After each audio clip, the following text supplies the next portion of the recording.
Yang pertama, tanda belenggu jin syaitan di tubuh kita, malas ibadah. Ini Bapak sebagai kepala rumah tangga langsung evaluasinya bukan ke diri aja Pak ya, ke anak-anak, istri dan anak-anak. Ya ibu-ibu juga gitu, ke diri kita Bu, ke suami, ke anak-anak. Ya. Apa indikator malas ibadah? Menunda-nunda sholat. Dia berjamaah, sholatnya tepat waktu. Kalau ada kita, nggak ada kita dia nggak berjamaah. Nah ini berarti kan ada masalah dia. Dia tidak semangat dalam menjalankan perintah Allah. Ada yang salah jangan-jangan dalam sisi akidahnya. Ya. Terus ya mungkin di sini sudah nggak seperti itu. Kita evaluasi lagi. Tanda belenggu 2 yang paling banyak dilihat dalam saya menangani kasus. Yang pertama, orang-orang terbelenggu itu akan sulit tilawah Quran. Nggak bisa rutin dia tiap hari. Berat bawahnya seperti ada tembok. Nah, sampai satu lagi nih level terbesarnya. Berat untuk puasa sunnah. Kalau ada kita seperti itu, ini sebuah tanda nih. Ada sesuatu yang menghalangi kita. Ya. Jadi puasa Ramadan bisa, tetapi puasa sunnahnya nggak bisa. Berat. Ya. Seperti ada tembok untuk bisa melaksanakan itu. Ya. Yang kedua, maksiat yang berulang atau sulit move on ya dari kebiasaan maksiat tertentu. Kemarin ada kasus nanganin baru 28 tahun. Istrinya mengeluh kenapa? Karena sering dianggurkan. Kenapa? Karena suaminya punya kebiasaan sejak bujang onani. Lihat video porno onani gitu. Kan aneh itu. Ya, punya istri tetapi masih bisa. Dan ini banyak. Dan ini banyak juga terjadi di orang-orang soleh. Gitu. Dia bilang saya sulit sekali untuk bisa move on di sisi ini. Gitu. Ya. Nah, kalau kita ada seperti ini, apapun ini ya bentuknya ya. Ada kan penyakit di dunia ini, apa yang suka mencuri itu? Kleptomania ya. Ya. Dia mencuri hanya karena udah. Nah itu semua penyakit-penyakit itu tanda ya ada setan yang membelenggu jiwanya sehingga menjadi sebuah kesenangan bagi dia. Sudah tahu dia bahayanya tapi nggak bisa menghindari gitu. Atau satu lagi senang berhutang. Ini banyak kasusnya senang berhutang, apalagi sekarang fasilitas berhutang gampang. Ada namanya pinjol, pinjaman online. Dan Bu korbannya terbesar itu ibu-ibu pinjaman online ini gitu. Dan itu apa? Jiwanya yang ini, yang pingin. Ya, saya ada kasus yang menurut saya fenomenal. Punya hutang 30 juta, suaminya marah gitu. Akhirnya dibayarin hutangnya. 4 bulan kemudian utangnya 100 juta lebih. Mau diceraikan. Terlibat apa? Pinjol. Ini jadi kesannya aneh gitu.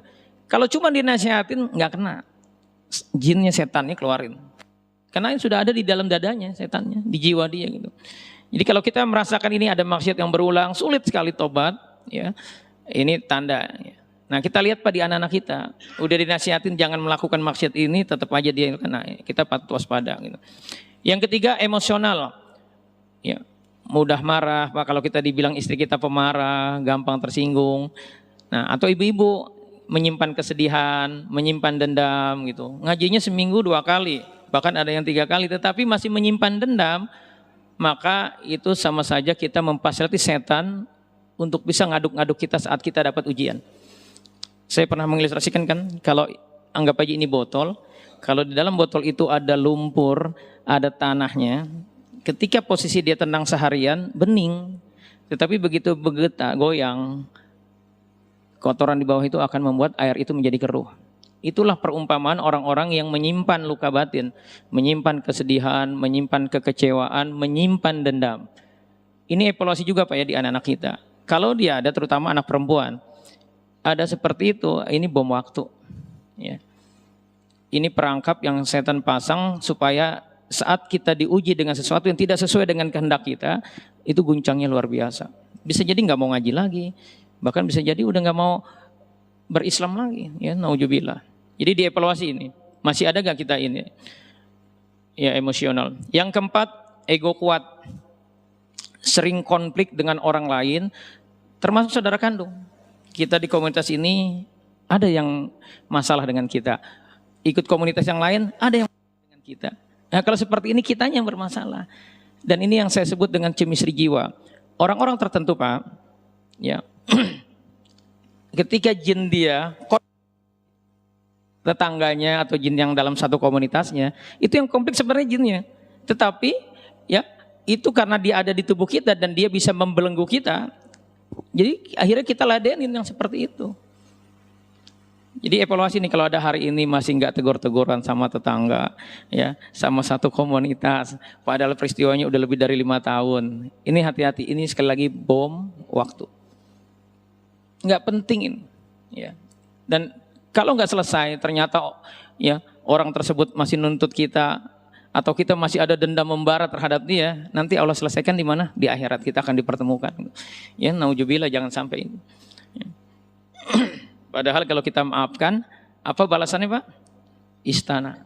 Dapat 72 bidadari Pak. Luis. Ya. Tapi itu tidak menarik bagi orang-orang yang terbelenggu jin. Ya. Karena jinnya akan terus menampakkan film kekecewaan. Cara orang itu menghina kita, menjolimi kita. Sehingga akhirnya nggak tampak itu kenikmatan yang Allah janjikan kalau kita mau memaafkan si fulan atau si fulana.